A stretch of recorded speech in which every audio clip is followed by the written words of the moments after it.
I worked with a client recently who had previously been to another trainer who uses prong collars and shock collars, and the trainer was working with them, teaching the dog not to pull on the lead, and they put a prong collar on the dog, and it's a big dog, kind of similar type to Sonny Jim, and what happened was the dog got used to the prong collar, and it stopped hurting because the dog started building what's called a punishment callus.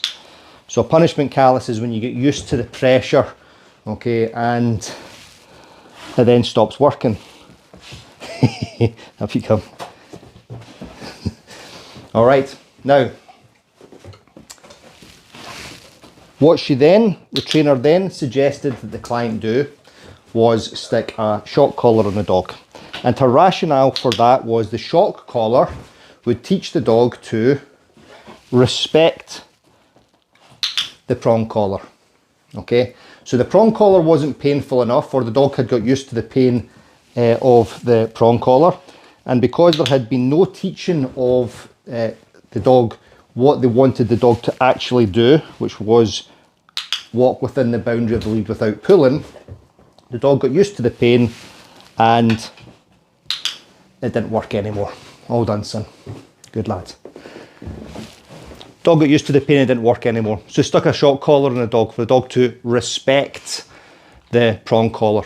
So what would happen was the dog would pull on the prong collar and they would get shocked at the same time. Now, what will happen with that is that the shock collar will stop working at the low levels because the dog, because the bull breeds, are built to be able to handle some sort of pain, okay? And then the shock collar will get turned up a little bit more, and then a little bit more, and a little bit more, okay? Now,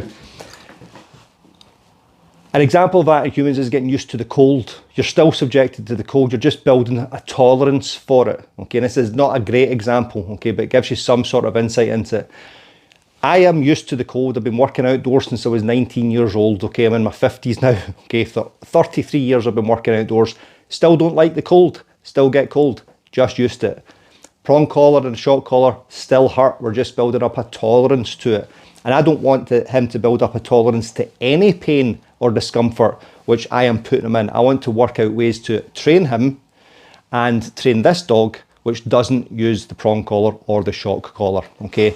So a truly ridiculous notion, respect the prong collar by shocking the dog.